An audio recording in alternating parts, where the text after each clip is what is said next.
My wife laughed when I said I felt unappreciated. You think being nice earns you a title? You're not her dad. Get over it. I didn't raise my voice. I just handed her a folder, divorce papers, account closures, a clean slate. What happened next was rather unexpected. I will tell you everything. First, let me quickly thank you for your continuous support. This means a lot to us. If you enjoy the stories we share, kindly subscribe to this channel.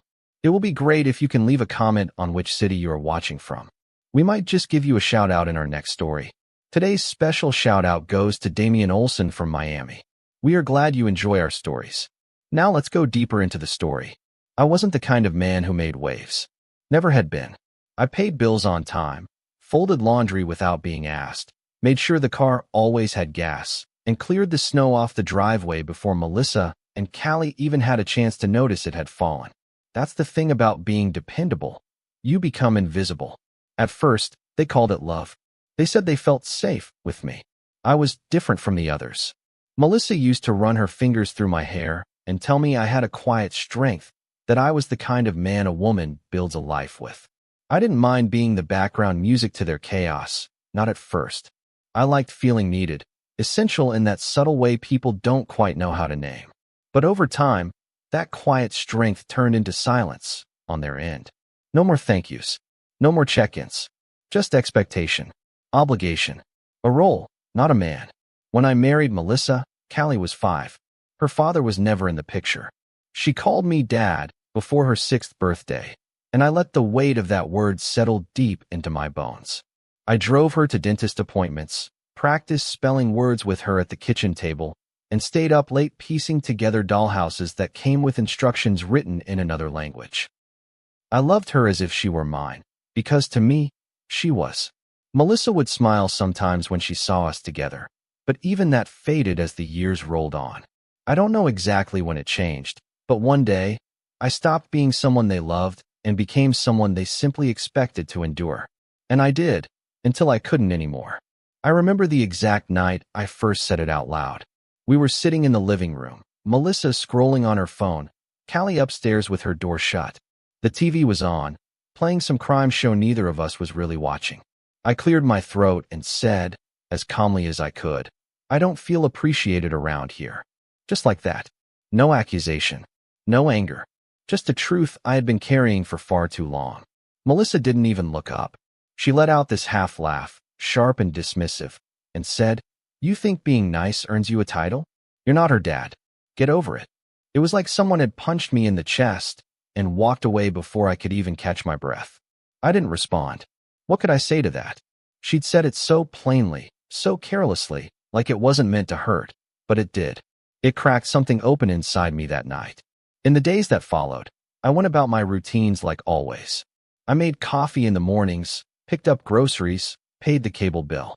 But inside, I was withdrawing, pulling my roots out of the soil I'd planted them in for 8 long years. I started keeping receipts, tracking payments, looking at the equity on the house. I made a list of all the accounts that had my name on them, and hers. I wasn't planning revenge. I was planning an escape. And the saddest part? Neither of them noticed. Not even a little. Melissa still tossed bills onto the counter with a casual, Can you handle this? Callie still asked for rides and cash without a single please. And I, like the ghost of the man I used to be, just floated through the house, unseen, unheard. There was one night, maybe a week before everything came to a head, when Callie came home drunk. She was 17. I found her on the front porch, slurring her words, makeup smeared, the smell of cheap vodka clinging to her clothes. I carried her inside, put a bucket by her bed, and sat there for hours just in case she got sick. Melissa never came out of the bedroom. The next morning, when I brought it up, she shrugged and said, Kids do dumb stuff. You're overreacting. That was when I realized, it wasn't just that they didn't appreciate me. They didn't see me at all. I was the housekeeper, the ATM, the driver, the fixer. I was everything but a person with feelings and limits. And the more I thought about it, the angrier I became, not at them, but at myself, for letting it get this far. There was one other person who noticed something was off, my younger brother, Jamie. We didn't talk much, mostly texts and holiday check-ins. But he came by one Sunday to borrow a ladder, and when he saw me, he paused. "You look like hell, man," he said, half joking. I laughed it off, said something about work stress. But he wasn't buying it. Later that night, he texted me, "You don't have to stay miserable just because you made a promise. Sometimes keeping yourself is the bigger vow." That line stuck with me for days. It haunted me in the best way, because for the first time, I started to believe maybe I wasn't a coward for walking away. Maybe I'd just been brave in the wrong direction for too long. The day I handed her the folder, Melissa was sitting at the kitchen table in her robe, sipping coffee. I slid it across the surface and said nothing. She opened it casually, probably thinking it was paperwork for the mortgage or something boring like that. But when she saw the word divorce printed in bold, her entire posture changed. She looked up at me like I'd slapped her. "What is this?" she asked. I didn't flinch. I'd rehearsed this moment in my head 100 times. "It's everything. The papers, the finances, the accounts. It's done, Melissa. I'm done." She blinked, stunned. "You're leaving because I hurt your feelings?" she scoffed, still clinging to sarcasm like it was armor. I didn't engage. I just walked out. No yelling. No drama. Just the sound of a door finally closing. That winter, I took a trip to Italy. Alone. I didn't tell anyone. I bought a one-way ticket, packed light, and left a house that never really felt like home. I didn't cry on the plane. I didn't romanticize the pain. I just stared out the window at the clouds and breathed, really breathed, for the first time in years. I wasn't running. I was reclaiming myself, my peace, my right to be more than invisible. And for once, that was enough. I never considered myself a calculating man. My strength had always been in consistency, not strategy. But after Melissa's words, that I wasn't Callie's dad and that I needed to get over it, something inside me shifted. I didn't rage. I didn't scream. I simply got very quiet. And in that silence, a plan began to take shape. At first, it was just a thought. What if I left? A whisper, barely audible under the noise of everyday life. But as days passed and Melissa's indifference settled back over the house like dust on forgotten furniture, the thought grew louder. It wasn't about revenge. It wasn't even about escape. It was about reclaiming my dignity before I disappeared completely. So I started collecting things. Not mementos. Those I would leave behind, but paperwork. Bank statements, passwords, mortgage documents. I scanned files at work during lunch breaks, sent encrypted copies to an email I'd never used before. I met with a divorce attorney 3 towns over and paid in cash. She asked me why I wasn't angry. I said I didn't have the energy for it anymore. What surprised me was how easy it all was once I made the decision. Like the universe had been waiting for me to choose myself for once. Melissa and Callie continued their routines, oblivious. Melissa spent most evenings curled up with her iPad, headphones in, tuning me out. Callie barely said a word to me unless she needed something. No one noticed that I'd started sleeping on the couch more often. No one asked why I'd canceled the family vacation. I stopped doing their laundry, and they didn't even mention it. I'd been reduced to a background hum in my own life. Each night, I added another document to the manila folder I kept in the back of my sock drawer. It was thick by the time I was ready.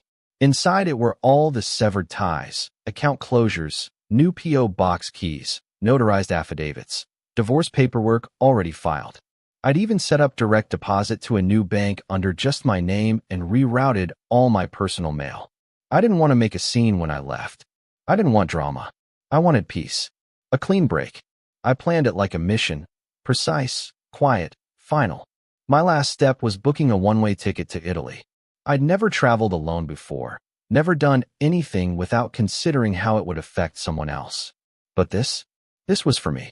The morning I handed Melissa the folder, it was snowing. The kind of soft, steady snowfall that makes everything look beautiful, even things that are broken. I remember standing in the kitchen, watching the flakes fall through the window, thinking about how much of my life I'd spent trying to hold everything together.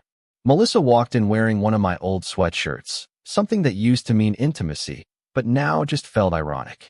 She poured herself coffee and sat down without looking at me. I slid the folder across the table like it was nothing more than a bill. She raised an eyebrow but didn't speak. She opened it and started flipping through the pages slowly, her face blank at first, then confused, then tense. "What is this?" she asked finally, her voice flat but sharp around the edges. I stood still, hands in my pockets, my heart calm in a way that startled even me. "It's everything," I said. "The house, the bank accounts, the divorce papers. It's all in there." Her eyes scanned the contents again, slower this time, and I saw the moment it clicked. She slammed the folder shut. "You're leaving me?" It wasn't sadness in her voice. It was disbelief, maybe even insult. Like the very idea that I had boundaries was offensive to her. I nodded. Yes. Just that. No explanation, no defense. I didn't know her either. Not anymore. Melissa stood up, knocking her coffee cup over. The liquid spilled across the table and dripped onto the floor, but she didn't even notice. "This is because I said you're not her dad?" she snapped, like the words themselves weren't as vicious as I remembered. "That's what this is about." I didn't respond. She paced, shaking her head, eyes wide like she couldn't believe she wasn't in control. "You're going to blow up our family because your little feelings got hurt." That made me laugh, softly, bitterly. "No," I said. "I'm walking away because you haven't seen me in years.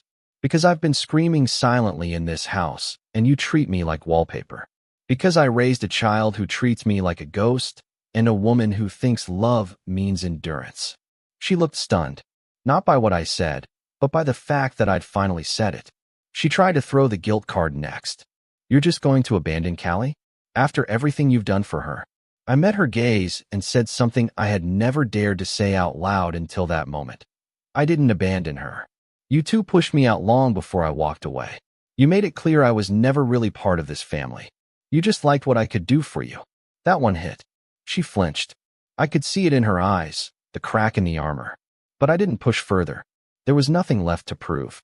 I went upstairs, grabbed my pre-packed suitcase, and walked out the door without another word. The snow crunched under my boots. The air was cold and clean. I didn't look back. There was no final plea, no dramatic chase. Just silence. The kind of silence that finally felt like peace, not punishment. I stayed at a hotel near the airport that night, turned off my phone, and slept for 12 straight hours. The next morning, I boarded a plane with a passport in my pocket and no one waiting for me at the other end. It was terrifying. It was exhilarating. It was mine. I chose Italy because it had always been a daydream I never indulged. Melissa didn't like international travel, said it was too much hassle. Callie never cared about anything that didn't involve Instagram. But I'd watch travel documentaries late at night while they slept. Imagine the cobblestone streets of Florence, the cafes in Rome, the slow mornings with strong espresso. I wanted to lose myself somewhere beautiful, somewhere that didn't carry the weight of memories. I didn't expect to find anything, or anyone. I just wanted to breathe again without someone telling me I was overreacting. The flight was long and quiet. I listened to old music on my headphones, songs I hadn't heard in years because no one else in the house liked them. I watched the sun rise over the Atlantic through the window and felt something inside me stir, a cautious hope. Maybe it wasn't too late to start over. Maybe the man I used to be was still in there, under all the resentment and neglect. I didn't know who I was without them. But I was about to find out. Florence welcomed me with cold mist and cobblestones slick from rain. It wasn't the postcard version I'd carried in my mind, the sun-drenched courtyards and golden hour views. But somehow, the gray suited me. There was something honest about the way the city looked under fog, as if it wasn't trying to impress anyone. I stepped out of the train station with a single suitcase, a modest Airbnb waiting across the Arno, and no one expecting me to be anywhere. For the first time in my adult life, I wasn't rushing toward obligation. No one needed me.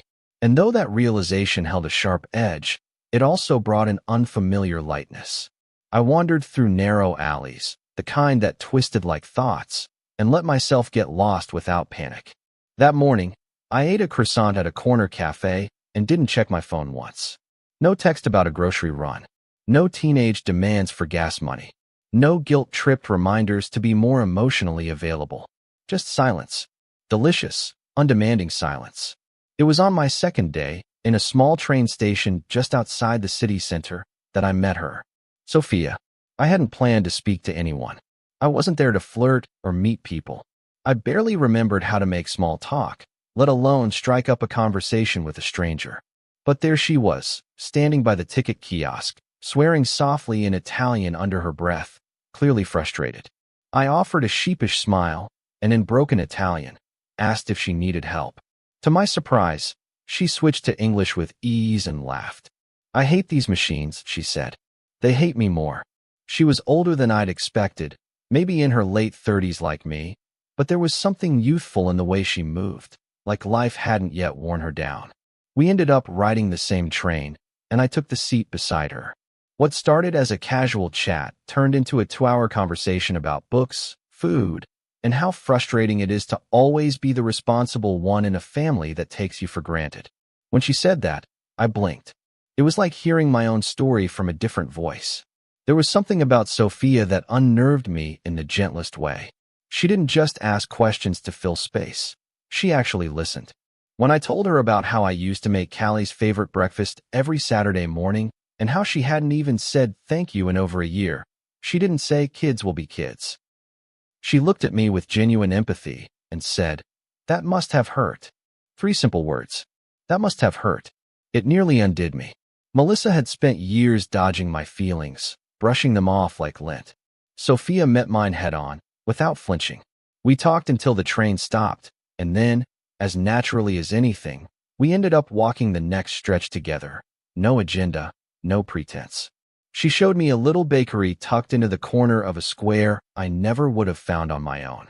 I bought us both espresso, and we sat outside under a canopy, watching the fog roll in over red rooftops.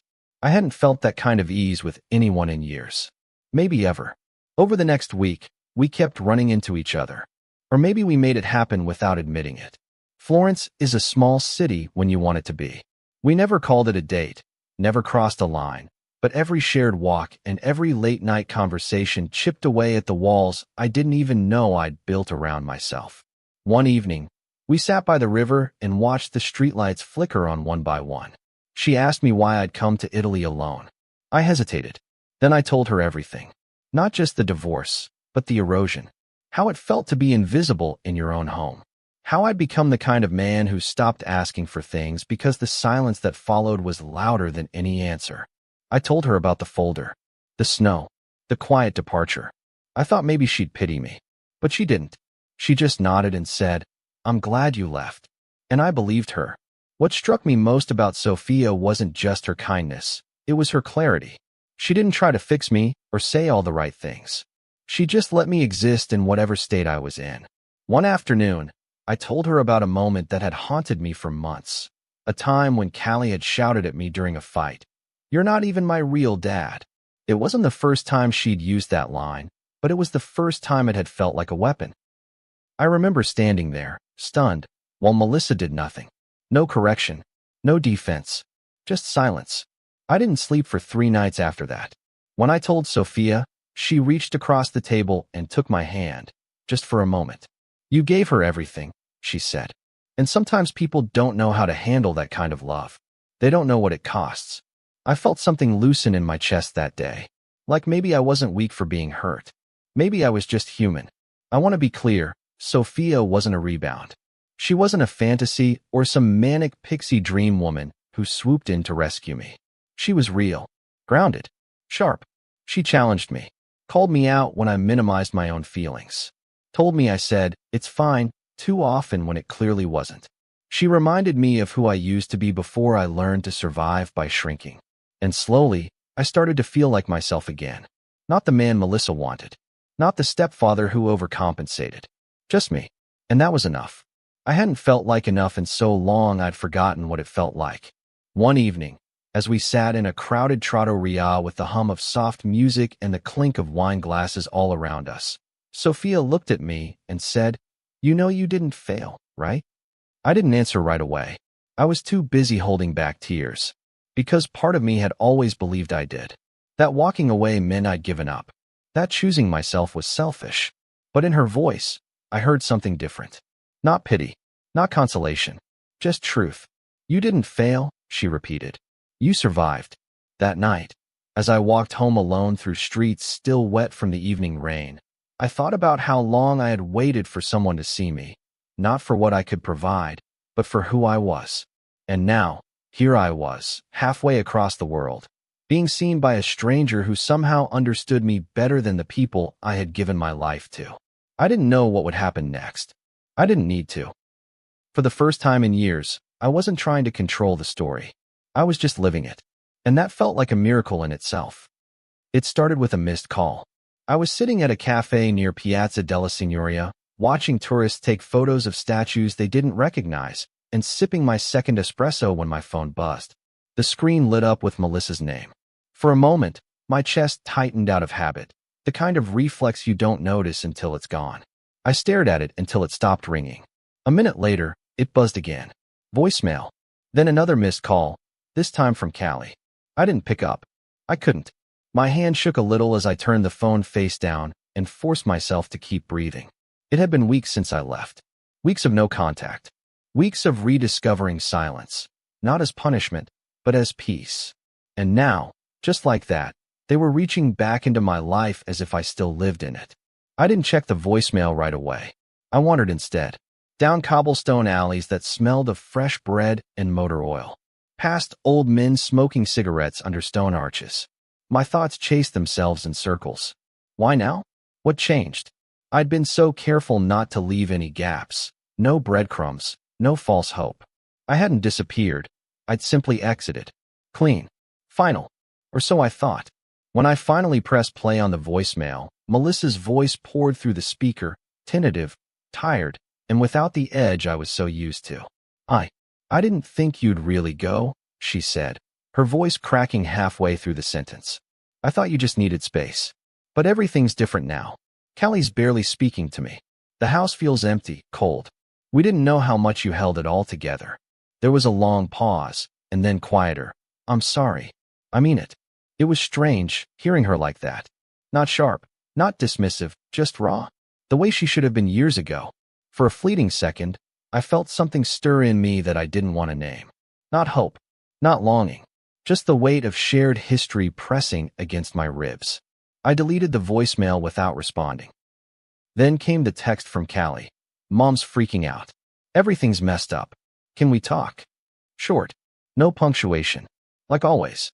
I stared at it for a long time, remembering all the times I'd driven her to school in the rain, the late nights helping her cram for chemistry tests, the way she used to fall asleep in the back seat with her earbuds in. Safe, because I was always the one driving. I used to tell myself that love was enough, that giving endlessly would eventually be recognized. But here she was, asking to talk only after the safety net had vanished. The next day, Melissa called again. I didn't answer, but this time, I listened to the voicemail. She sounded more composed, more deliberate. Look, I know I said things I can't take back. I know you think I didn't appreciate you. And maybe you're right. Maybe I took advantage of how steady you were. But that doesn't mean I didn't love you. I didn't know how to show it. Or maybe I thought you'd always be there no matter what. And now I realize I was wrong. There was a long breath before she added, we need you. I need you. Please come home. I sat in the apartment that night, the windows open to the cool Florence air, and stared out over the rooftops. The city glowed orange under the fading sun, bells chiming faintly in the distance. I thought about what she said, about needing me, and I realized how familiar that word felt. Need. Not want, not cherish, not respect. Just need. That had always been the problem. I was a necessity, not a person. A resource to be mined until empty. And now that the well had run dry, they wanted to refill it again. But I wasn't the same man who had left. I couldn't be. Italy hadn't just given me space. It had shown me what life could be when I was more than a function. Sophia noticed the shift in me that week. We were having lunch at a quiet spot near the Boboli Gardens when she asked, you okay? You've been somewhere else all day. I hesitated, then told her everything. The voicemails, the texts, the apology laced with desperation. She listened without interrupting, eyes steady on mine. When I finished, she didn't offer advice. She didn't tell me what to do. She just said, and how does it make you feel? It was such a simple question, but I didn't have a simple answer. Tired, I finally said. It makes me feel tired. Like I spent years climbing a mountain for them, and now they're asking me to start over at the bottom. Sophia reached across the table and touched my hand gently. Then don't, she said. You don't owe anyone a second climb just because they finally noticed you were carrying them. I didn't respond right away. I just looked at her and realized that this quiet understanding This absence of pressure was what I had been missing for so long. Someone who saw me without needing me to prove my worth. Someone who wasn't trying to pull me back into a role I never wanted to play again. Later that night, I finally responded to one of Callie's texts. It was short, honest. I told her I was okay, that I hoped she was figuring things out, and that I needed time. I didn't say I missed her. I didn't say I'd come home, because that wouldn't have been true. What I missed wasn't them. It was the idea of being part of something. A family, a unit. But the reality had been something else entirely. And I couldn't pretend anymore. I wouldn't. 2 days later, Melissa called again. This time, I answered. Not out of hope, but closure. She sounded surprised to hear my voice. I didn't think you'd pick up, she said. Neither did I replied. The silence that followed was thick with everything we didn't say. Then she launched into it. How things had unraveled after I left. How Callie had stopped going to school for a while. How the bills were overwhelming. How she felt like the walls were closing in. It's like everything collapsed, she said. Because you were the glue, and I didn't realize it until it was too late. I let her finish. Then I said what I'd come to know as the truth. I was never the glue, Melissa. I was the patchwork. You built a life on top of me instead of beside me. And when I stopped holding it all together, it wasn't because I failed. It was because I finally saw the cracks and realized I wasn't the one who made them. She didn't respond. I think she knew there was nothing left to say. I ended the call gently but firmly. I've moved on. I'm with someone who sees me, who doesn't treat love like a service. I wish you peace, but I'm not coming back. I hung up and let the phone sit in my lap for a while, feeling the finality settle around me like a new skin. I hadn't yelled. I hadn't raged. I had simply drawn a line and stood behind it. And for once, I didn't feel guilty. I felt free. The apartment in Florence had a long, narrow hallway that ended with a tall mirror, the kind that distorted you slightly unless you stood dead center. I used to avoid looking into it, not out of vanity, but because I wasn't sure what I'd see. That first week after arriving, I'd pass it on my way to bed or to the kitchen and catch glimpses, tired eyes, hunched shoulders, the kind of weariness that doesn't come from travel, but from years of pretending. But in the days after that final phone call with Melissa, the last one I ever intended to answer, I started looking directly into it. Not out of pride, not to admire any change, but because I needed to know what kind of man I had become now that the scaffolding of sacrifice had been stripped away. What I saw wasn't dramatic. I didn't look 10 years younger or magically confident. I still had the same deep lines near my eyes and a stubborn crease between my brows. But something had shifted. My posture, maybe, or the quiet in my face. I looked lighter, not in the way people do after a vacation, but in the way someone looks after setting down a heavy box they've carried for far too long. That morning, I stood in front of the mirror and asked myself a question I hadn't dared to before. What do you want? Not what do you owe? Not what's expected. Just, what do you, as a man, actually want from the time you have left? And the answer that rose in my chest wasn't complex. I wanted to be known, not used, not needed, known. It hit me then how many years I'd spent mistaking need for love. How many times I'd told myself that if Melissa or Callie relied on me, it must mean I mattered. But there's a hollowness in being essential only for your function. A sadness in realizing that the moment you stop serving a purpose, you become dispensable. That mirror didn't flatter me. It showed everything.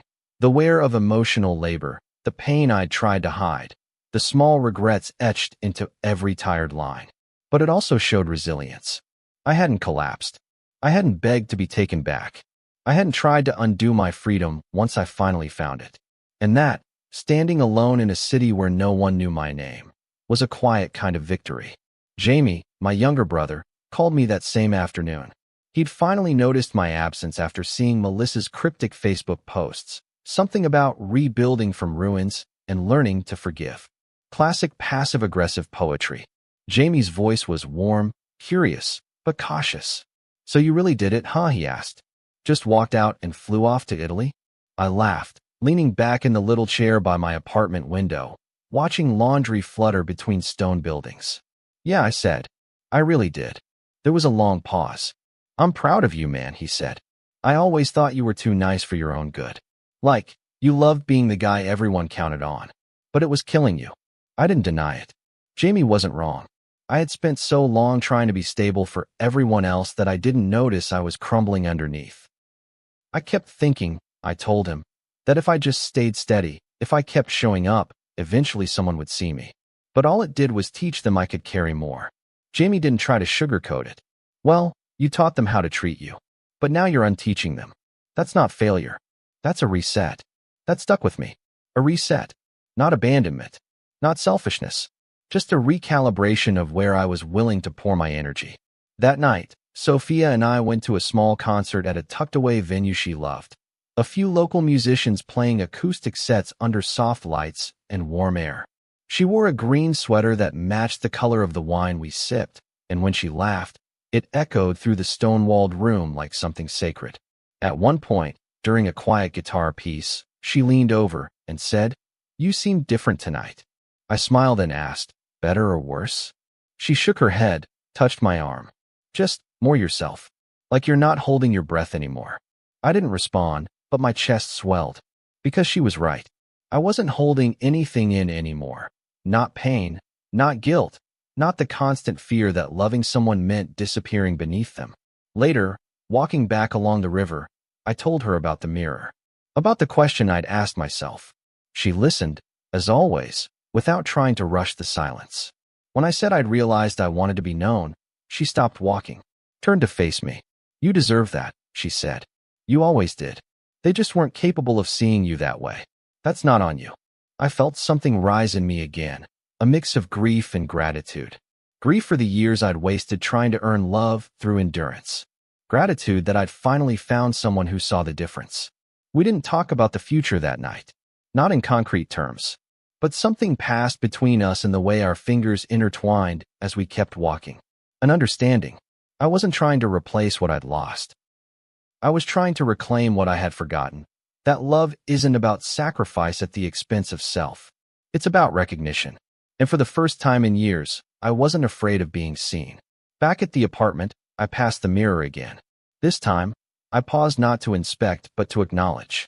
I nodded to the reflection, not because I had become someone new, but because I had come back to myself. The man I used to be before I learned to hide behind usefulness. The man I had always been beneath the layers of quiet suffering. And for the first time in a long time, I liked what I saw. We took the train to Rome on a Friday morning, just after the last of the winter fog had lifted.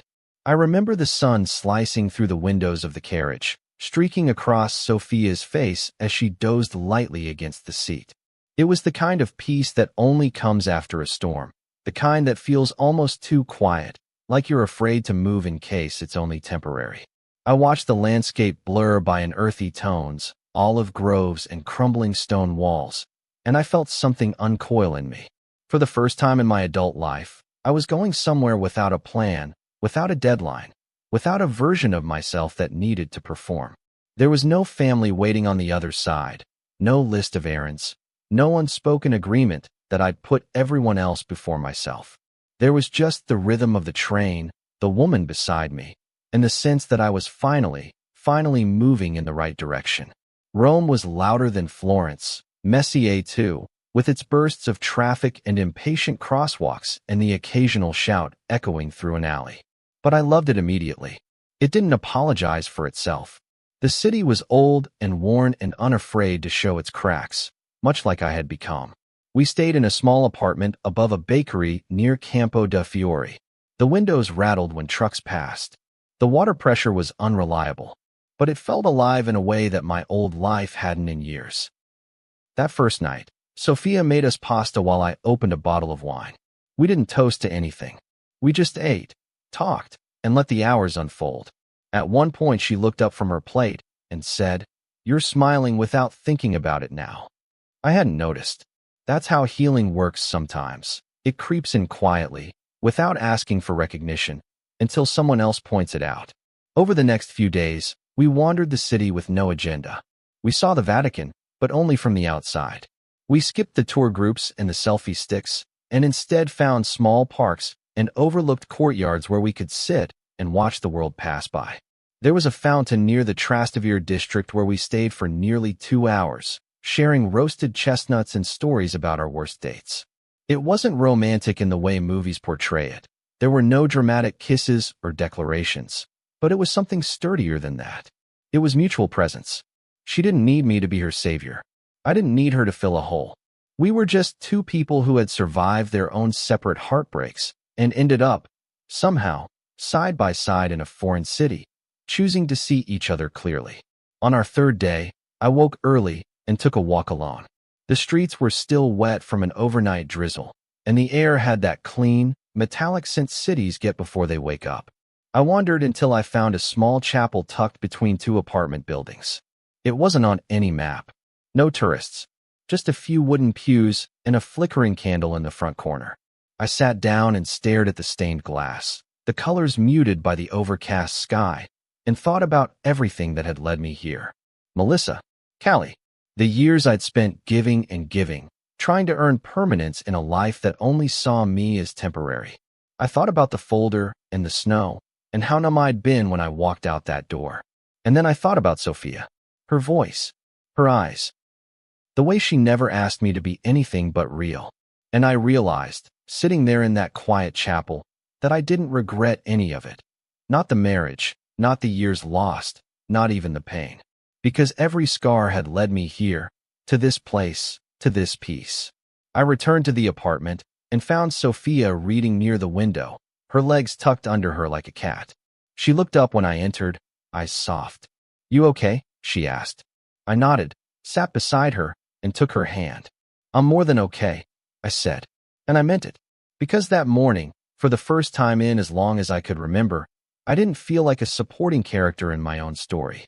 I felt like a man who had weathered the worst and still had something good left to offer. Not because someone needed it, but because I wanted to give it freely to someone who saw its worth. A week later, I got one final message from Callie. It was short. "I'm sorry. I was angry. I didn't know how to handle everything falling apart. I know you probably hate me, but I wanted to say thank you. For everything." I read it twice, then locked my phone without responding.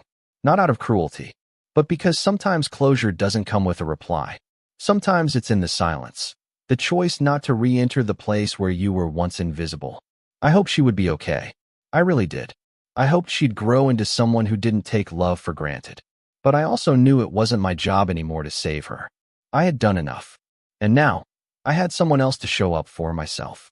Our last night in Rome, Sophia and I stood on the rooftop of our building, looking out over the city lights. The air was brisk, the kind that made you tuck your hands into your sleeves and lean closer to the person beside you. She asked me what I was thinking, and I told her the truth. "I used to think walking away meant failure," I said. "But now I think it was the bravest thing I've ever done."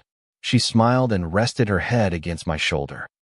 "Sometimes letting go is the only way to hold on to who you are," she said. And in that moment, I knew I was exactly where I was meant to be.